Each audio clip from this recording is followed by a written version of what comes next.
Mi nombre es Arturo Blanco. Tengo 63 años y después de la reunión familiar revisé mi cuenta bancaria. Estaba vacía.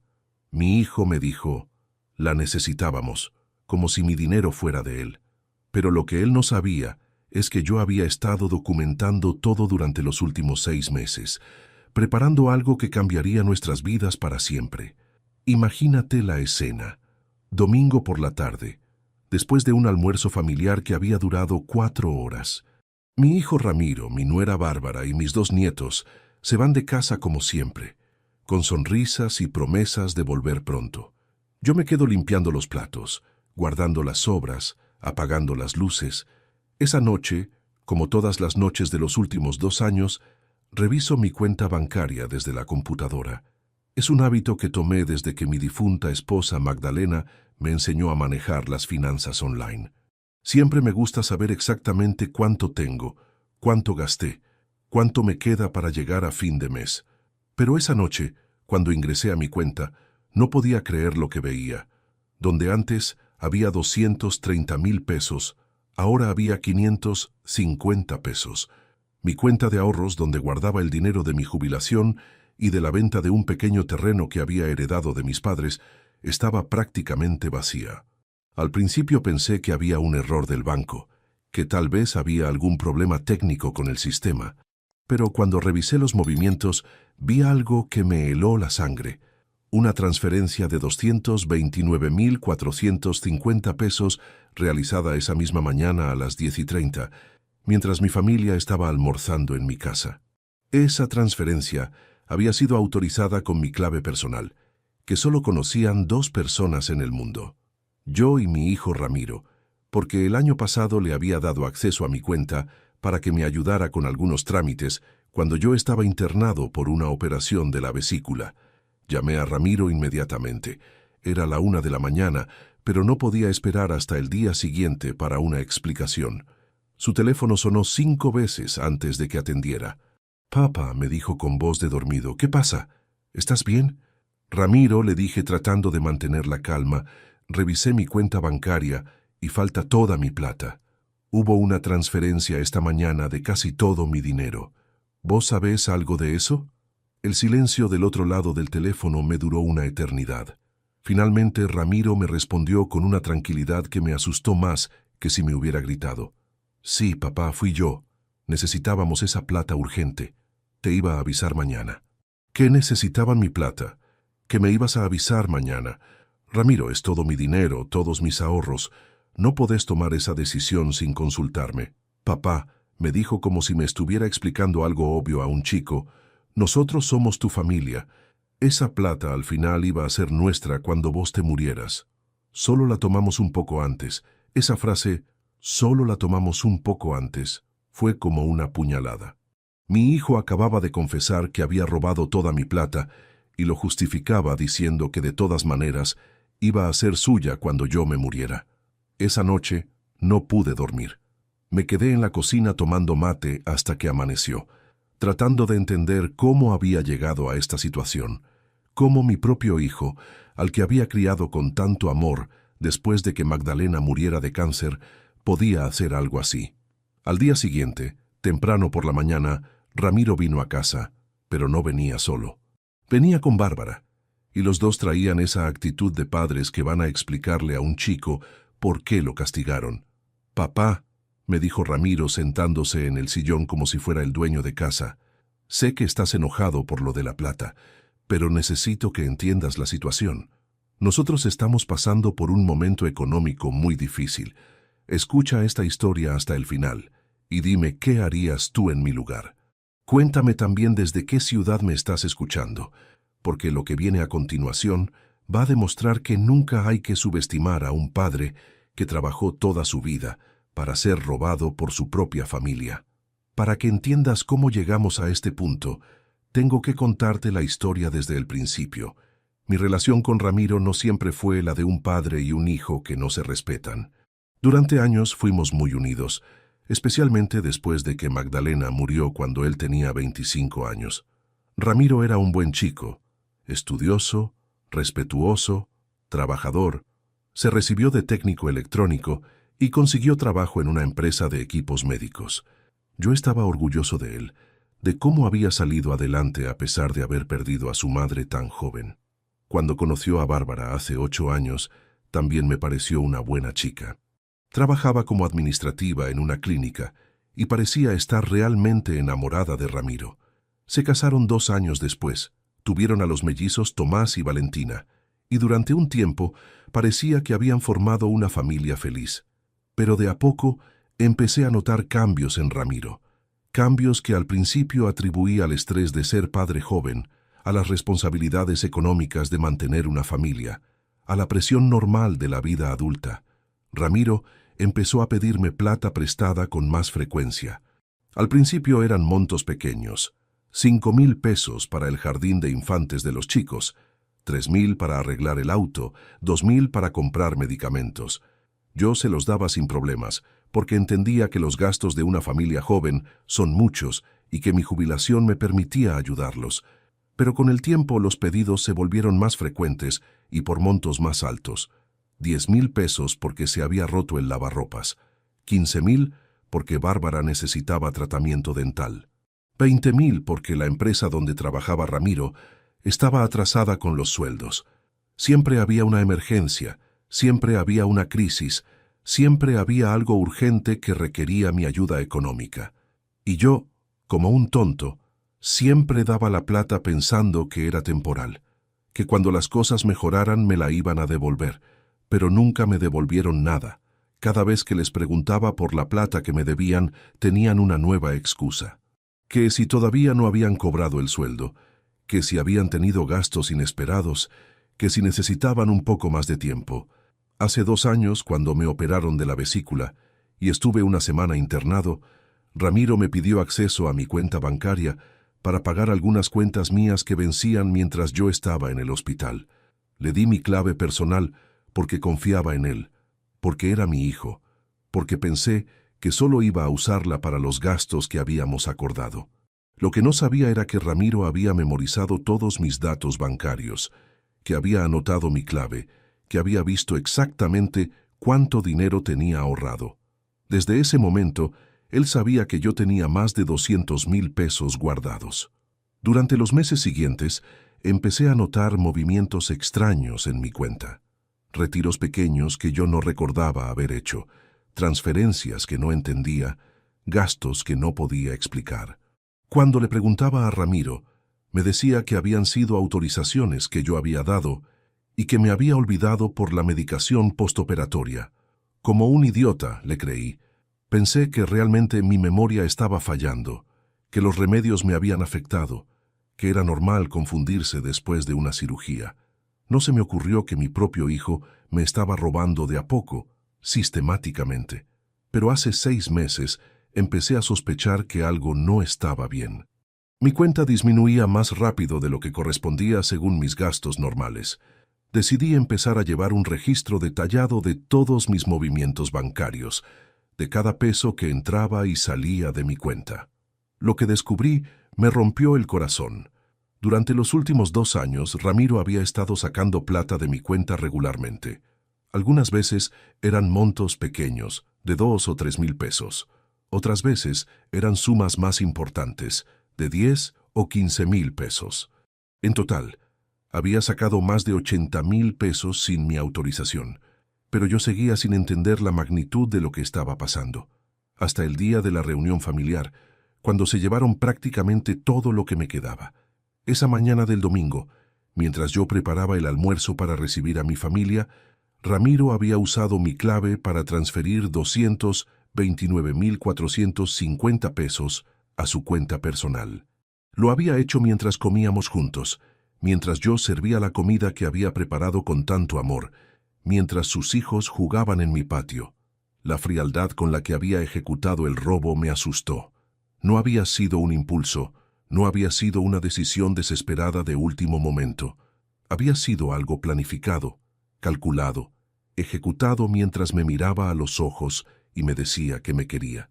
Al día siguiente, cuando Ramiro vino con Bárbara a explicarme por qué habían tomado mi dinero, sus argumentos me indignaron más que el robo mismo.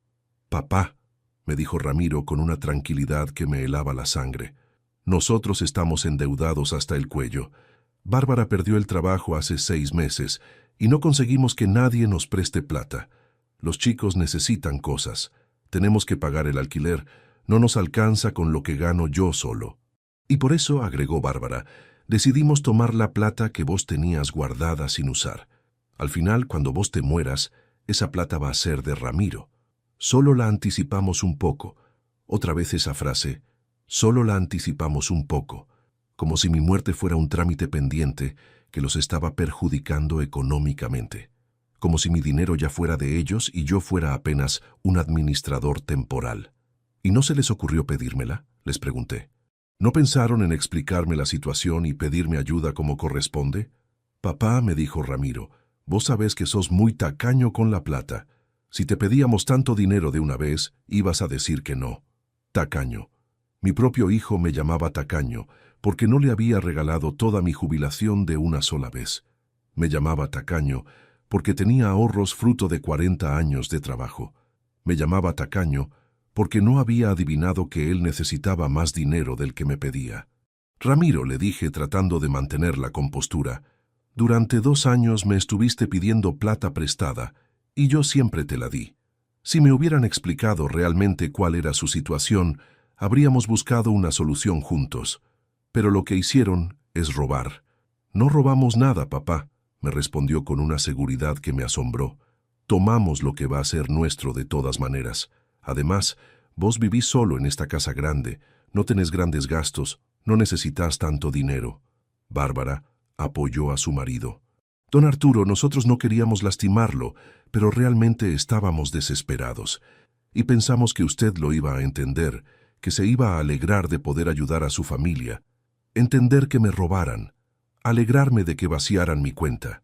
La manipulación era tan burda que daba risa, si no fuera porque estaba hablando de mi propio hijo.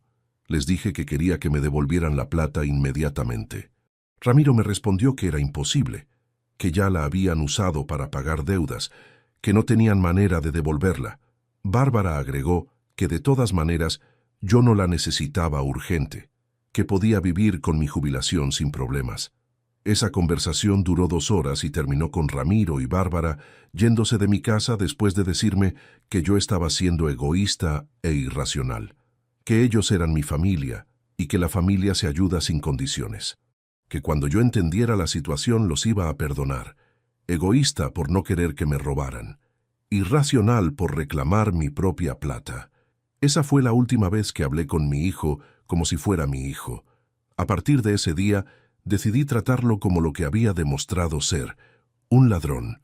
Esa misma tarde fui al banco a cambiar todas mis claves, a revocar todos los accesos que había autorizado, a asegurar que no pudieran volver a tocar mi cuenta. La empleada que me atendió cuando le expliqué la situación, me miró con una mezcla de lástima y horror. Don Arturo, me dijo, lamentablemente su caso no es único.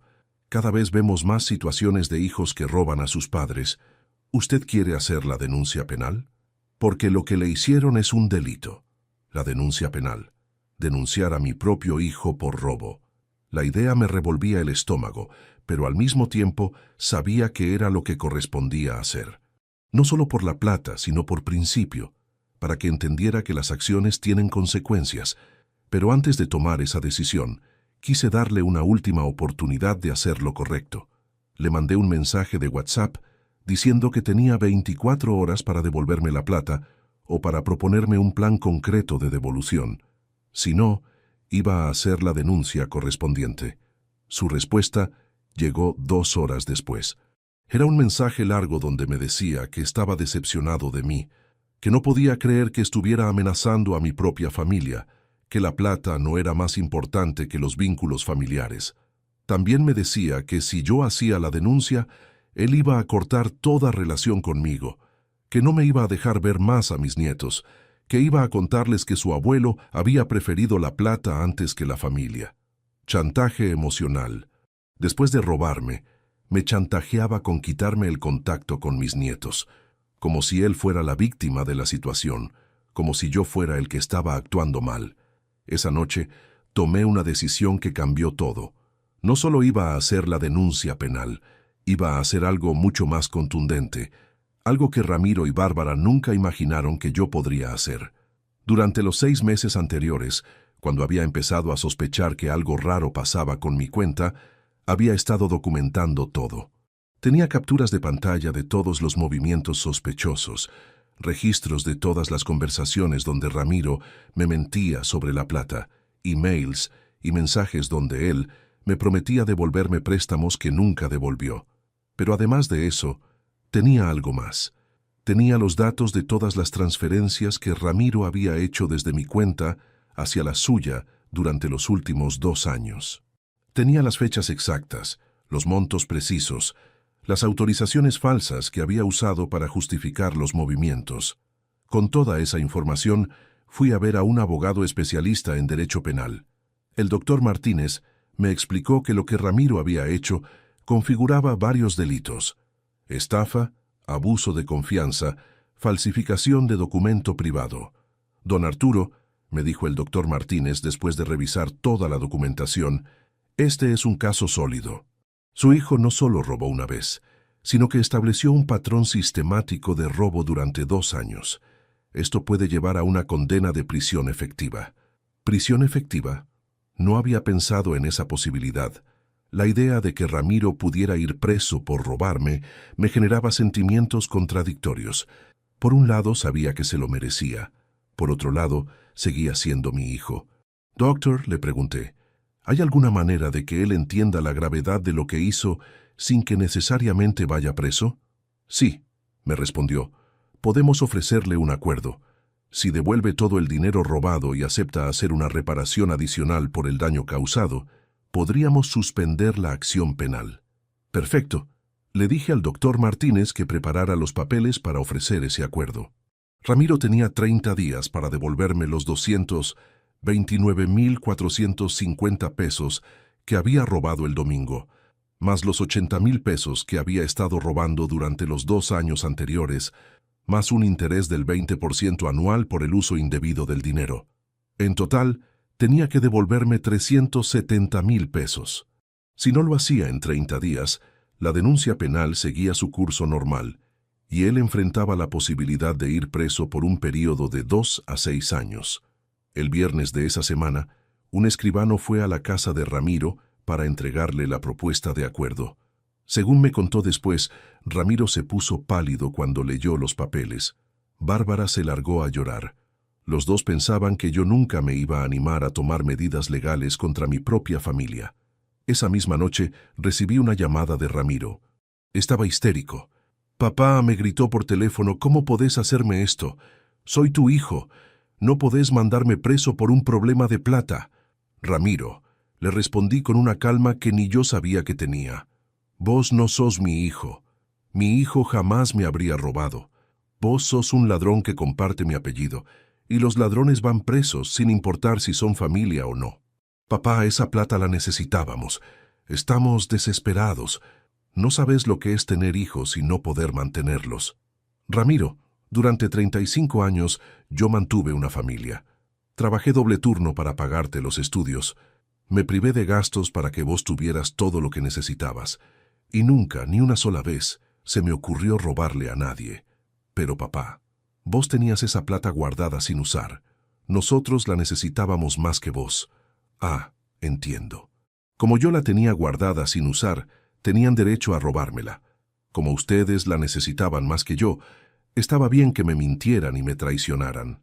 La conversación siguió por 1 hora más.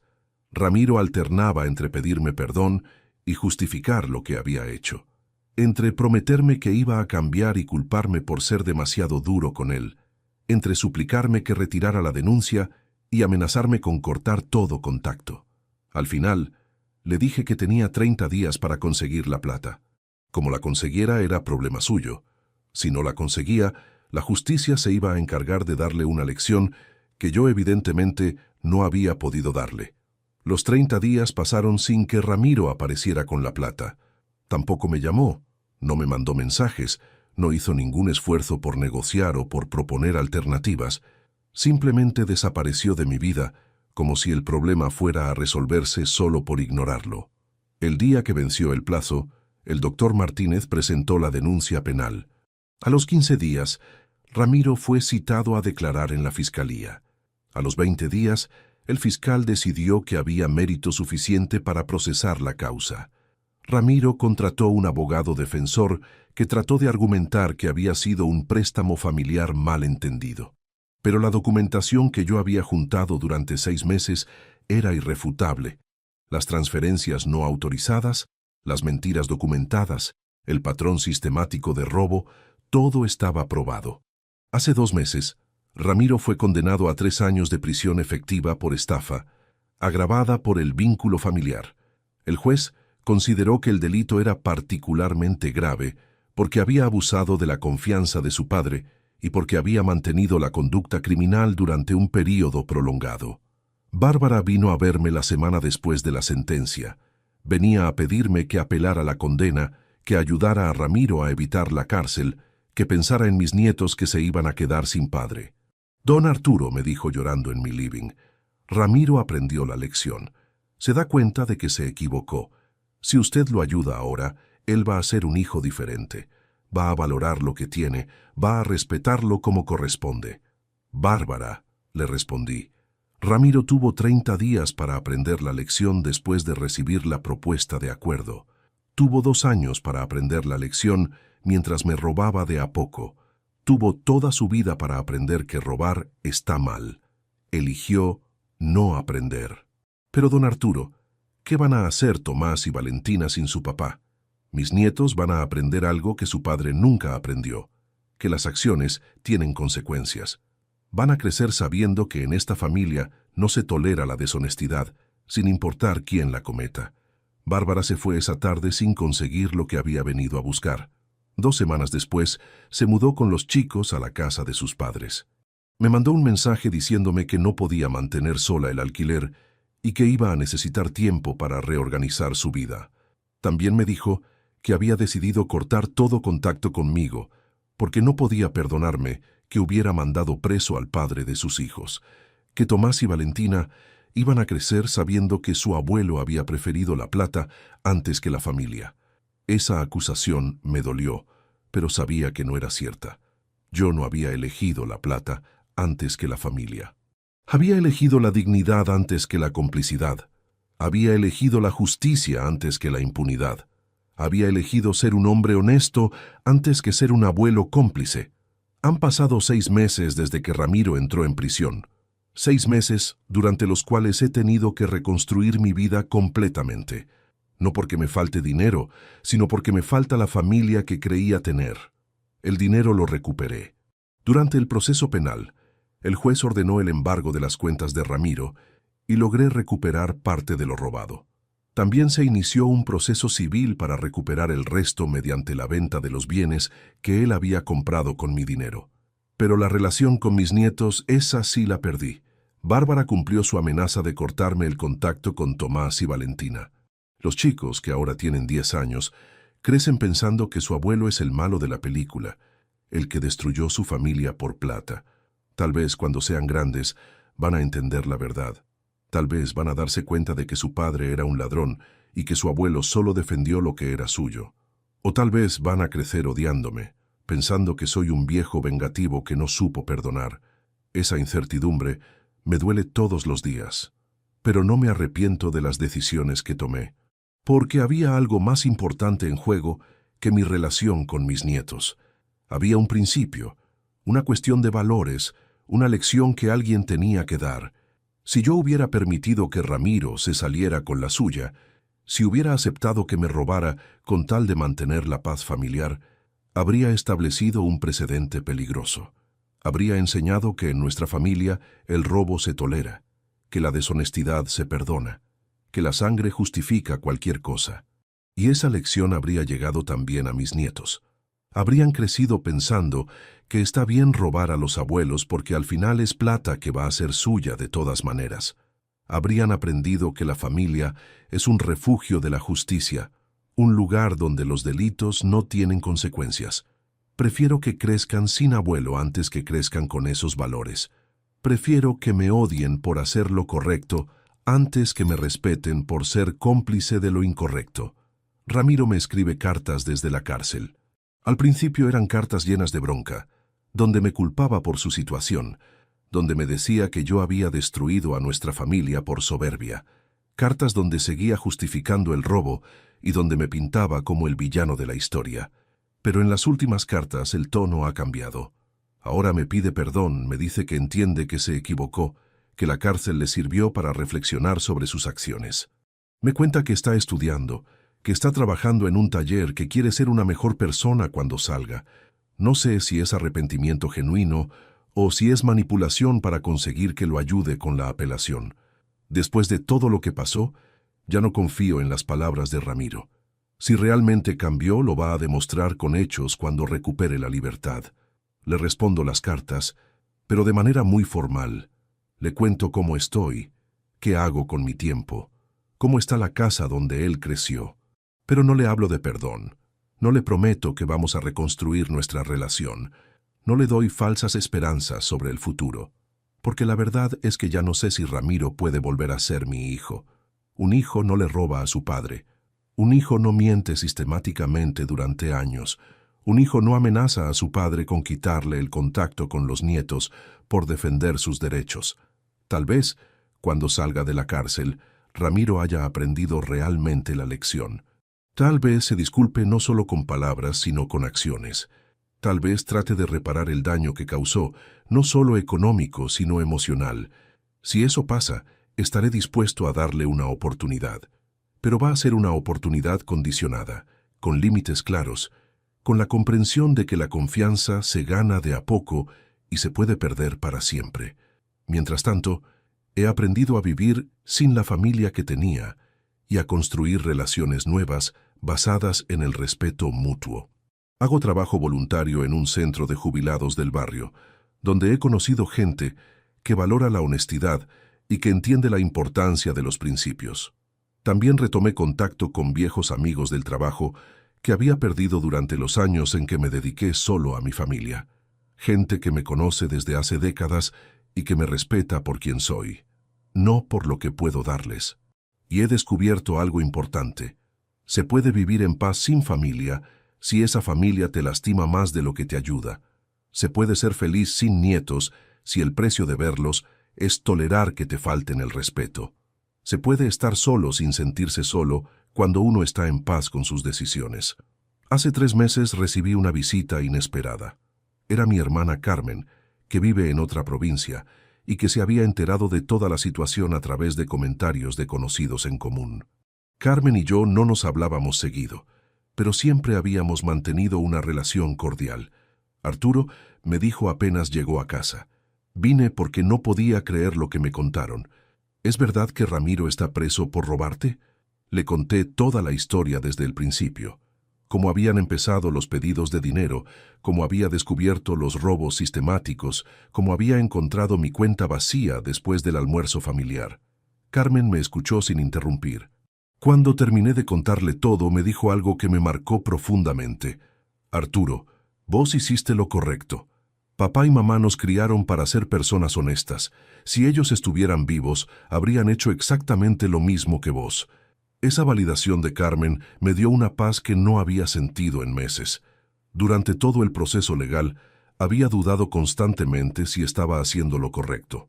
Había momentos en que me preguntaba si no estaba siendo demasiado duro, si no debería haber perdonado por amor de abuelo.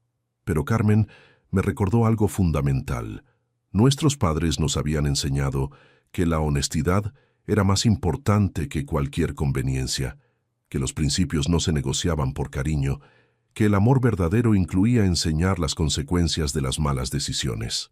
«Arturo», me siguió diciendo Carmen, «cuando éramos chicos y hacíamos algo mal, papá no nos castigaba por maldad, nos castigaba para que aprendiéramos. Si vos no hubieras puesto límites ahora, Ramiro habría seguido robando y habría terminado mucho peor». Carmen se quedó una semana en casa, y durante esos días pude hablar con alguien que realmente entendía la situación. Alguien que conocía mi historia, que había visto cómo yo había criado a Ramiro después de la muerte de Magdalena, que sabía cuánto me había costado tomar la decisión de denunciarlo. También me contó algo que no sabía. Resulta que Ramiro Le había pedido plata prestada a ella también, unos meses antes de robarme. Le había dicho que yo estaba enfermo y que necesitaba dinero para gastos médicos urgentes. Por suerte, me dijo Carmen, yo no tenía mucha plata disponible en ese momento y no pude ayudarlo. Pero ahora me doy cuenta de que era todo mentira, que ya estaba buscando plata en todos lados porque había agotado tus ahorros. Esa información me confirmó que el robo no había sido un acto desesperado de último momento. Ramiro había estado planificando durante meses, buscando fuentes alternativas de dinero, construyendo mentiras elaboradas para conseguir fondos. La visita de Carmen me ayudó a entender algo más. No estaba solo en esta situación. Tenía familia que me apoyaba, que entendía mis decisiones, que valoraba los principios por encima de las conveniencias. Después de que Carmen se fue, empecé a reconstruir vínculos familiares que había descuidado durante años. Llamé a primos lejanos, a tíos que no veía desde hace tiempo, a parientes que había perdido de vista por concentrarme solo en Ramiro y sus hijos. Descubrí que tenía una red familiar mucho más amplia de la que recordaba. Gente que se alegró de saber de mí, que me invitó a reuniones familiares, que me incluyó en celebraciones donde me sentí valorado y respetado. Mi primo Jorge, que es contador como yo lo fui, me contó una experiencia similar. Su hijo también había abusado de su confianza económicamente, aunque en menor escala.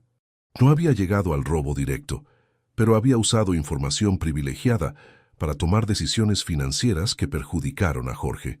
Arturo, me dijo Jorge, los hijos a veces se olvidan de que los padres somos personas, no bancos. Creen que porque nos criaron tienen derecho a nuestra plata sin límites. Es una mentalidad muy peligrosa. Esas conversaciones con familiares que habían pasado por situaciones similares me ayudaron a procesar mejor mi propia experiencia. Me di cuenta de que no era el único padre que había tenido que poner límites duros a hijos adultos que abusaban de la confianza familiar. También empecé a participar en un grupo de apoyo para personas mayores que habían sido víctimas de abuso económico familiar. Es un grupo que se reúne una vez por semana en el centro comunitario del barrio, coordinado por una trabajadora social especializada en estos temas. En ese grupo conocí historias que me partieron el corazón, pero que también me hicieron sentir menos solo. Había una señora de 70 años cuya hija le había vaciado la cuenta usando su nombre para sacar créditos. Había un señor de 65 años cuyos hijos habían vendido su casa sin su autorización. Pero también había historias de esperanza. Gente que había logrado recuperar su dinero, que había reconstruido relaciones familiares después de poner límites claros, que había encontrado la fuerza para denunciar y defender sus derechos. Doña Mercedes, una señora de 75 años, que había recuperado su casa después de 3 años de juicio contra sus propios hijos, me dijo algo que me marcó mucho. Don Arturo, cuando uno es víctima de abuso familiar, el primer impulso es proteger a la familia. Pero hay que entender que proteger al abusador no es proteger a la familia, es destruirla. Esas palabras me ayudaron a entender que mi decisión de denunciar a Ramiro no había sido un acto de venganza, sino un acto de protección. Protección hacia mí mismo, pero también protección hacia el concepto de lo que debe ser una familia sana. En el grupo también aprendí sobre recursos legales que no conocía.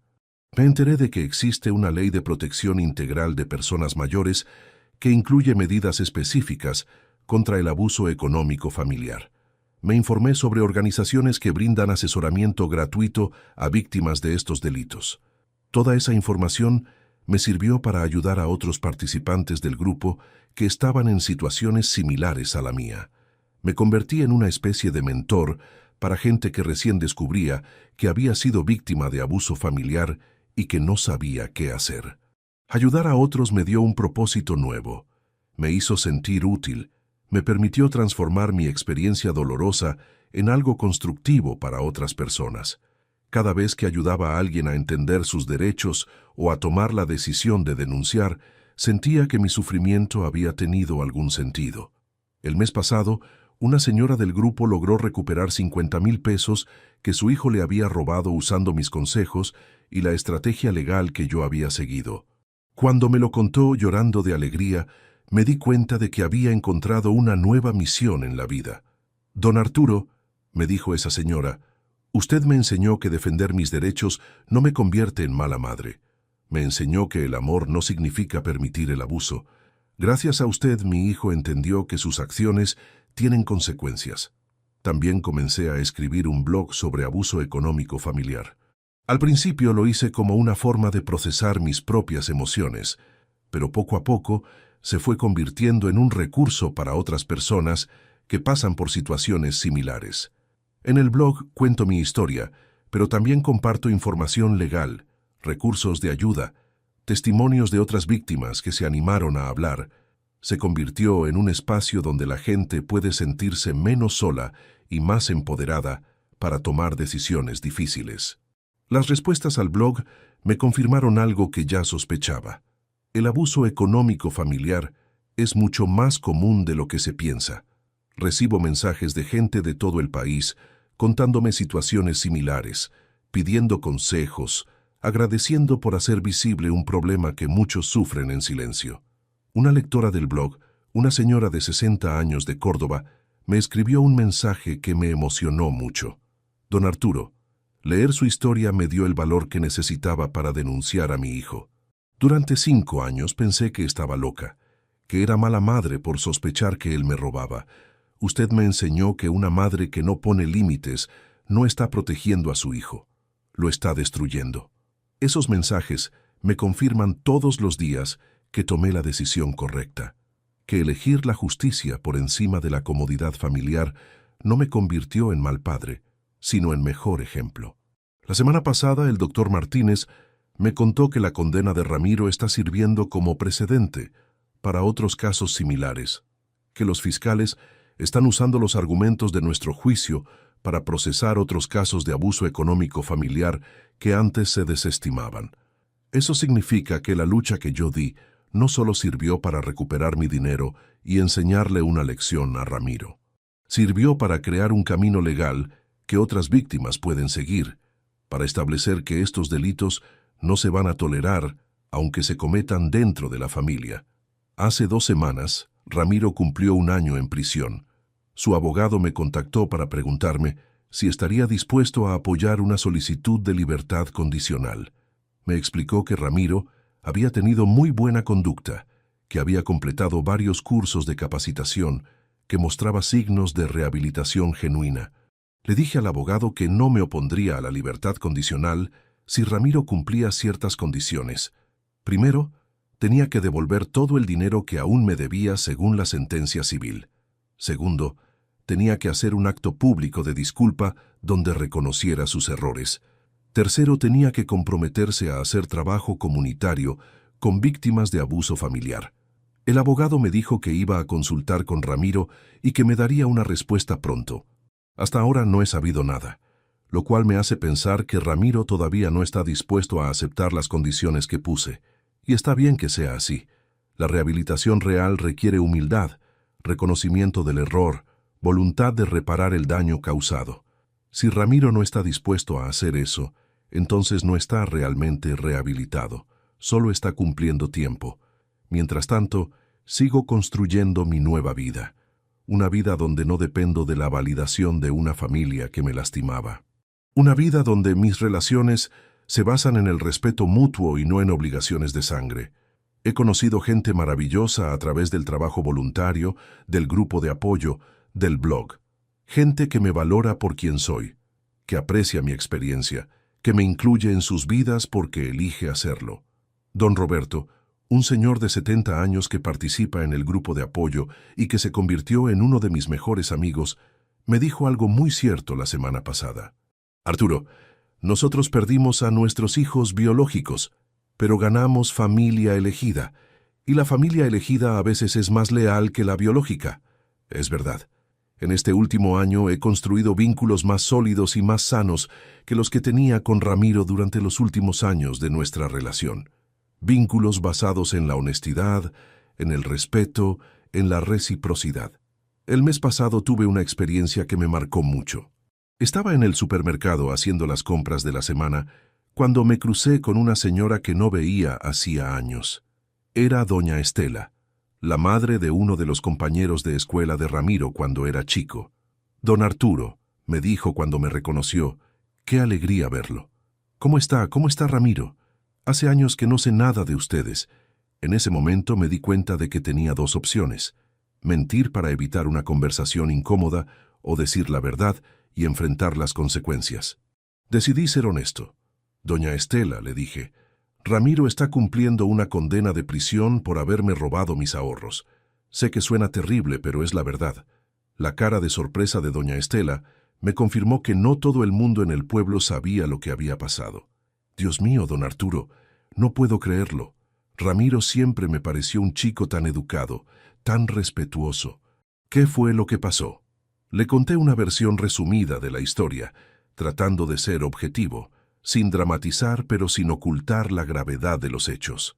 Cuando terminé de contarle, doña Estela me dijo algo que me quedó grabado. Don Arturo, usted hizo lo correcto. Yo sé que debe haber sido muy doloroso, pero a veces los padres tenemos que tomar decisiones difíciles para enseñar lo que está bien y lo que está mal. Esa conversación me hizo reflexionar sobre algo importante. No tengo que avergonzarme de haber defendido mis derechos. No tengo que mentir o esconder la verdad para proteger la reputación de alguien que no respetó la mía. Durante mucho tiempo había evitado salir mucho al pueblo porque me daba vergüenza que la gente supiera que mi hijo estaba preso. Pero después de hablar con doña Estela, me di cuenta de que la vergüenza no era mía. Yo no había hecho nada malo. La vergüenza era de Ramiro, que había elegido robar en lugar de pedir ayuda de manera honesta. Esa revelación me liberó de una carga que no sabía que estaba llevando. Desde ese día camino por el pueblo con la frente en alto, sabiendo que cualquiera que conozca la historia completa va a entender que yo actué correctamente. La semana pasada recibí una carta de Tomás, mi nieto. Era una carta corta, escrita con la letra temblorosa de un chico de 10 años que todavía está aprendiendo a escribir en cursiva. Decía, «Abuelo, mamá me dijo que vos mandaste preso a papá. No entiendo por qué. Te extraño mucho. ¿Podés venir a verme?» Esa carta me partió el corazón. Leerla me hizo llorar por primera vez en meses. No por tristeza, sino por la frustración de saber que mi nieto está creciendo con información incompleta, que probablemente me ve como el malo de la historia sin entender realmente qué fue lo que pasó. Le respondí con una carta igual de simple, explicándole que lo amaba mucho, que no podía ir a verlo porque su mamá no me lo permitía, pero que cuando fuera más grande iba a poder entender mejor por qué el abuelo había tenido que tomar decisiones difíciles. También le escribí que su papá había cometido errores muy graves, pero que eso no significaba que fuera mala persona, sino que necesitaba aprender a hacer las cosas mejor. Le dije que cuando su papá saliera de la cárcel, tal vez podrían empezar a reconstruir la familia, pero de manera diferente, más honesta. No sé si Bárbara le va a dar mi carta a Tomás, probablemente no, pero al menos intenté comunicarme con él de manera sincera, sin mentiras, sin manipulación. Si algún día la recibe, va a saber que su abuelo lo amaba y que nunca dejó de pensar en él. Esta experiencia me enseñó algo fundamental sobre las relaciones familiares. No se pueden construir sobre mentiras, aunque esas mentiras sean cómodas. Una familia que se basa en ocultar la verdad, en evitar los conflictos, en tolerar el abuso por mantener la armonía, no es una familia sana. A veces es necesario que la familia se rompa para que pueda reconstruirse de manera más sólida. A veces es necesario pasar por el dolor de la separación para encontrar formas más sanas de relacionarse. Después de la reunión familiar, revisé mi cuenta y estaba vacía. Mi hijo me dijo, la necesitábamos, como si fuera una justificación válida para el robo. Pero lo que él no entendió es que hay cosas que se necesitan más que el dinero: dignidad, respeto, honestidad. Después de la reunión familiar, revisé mi cuenta y estaba vacía. Mi hijo me dijo, la necesitábamos, como si fuera una explicación válida para el robo. Pero lo que él no entendió es que hay cosas que se necesitan más que el dinero: dignidad, respeto, honestidad. Y vos, que me escuchaste hasta acá, quiero que sepas algo importante. Si alguna vez alguien de tu familia te roba, no importa cuánto te duela, no importa cuánto los ames, tenés que defender lo que es tuyo, porque permitir el abuso por amor familiar no es amor, es complicidad. La familia que te respeta no te roba. La familia que te ama no te miente. La familia que te valora no te amenaza cuando defendes tus derechos. Todo lo demás es teatro, y el teatro siempre termina cuando se acaban las ilusiones. Cuéntame si esta historia tuvo sentido para vos, y decime desde qué país me estás escuchando, porque al final lo único que realmente importa no es mantener la familia unida a cualquier precio, sino mantener los valores intactos, pase lo que pase.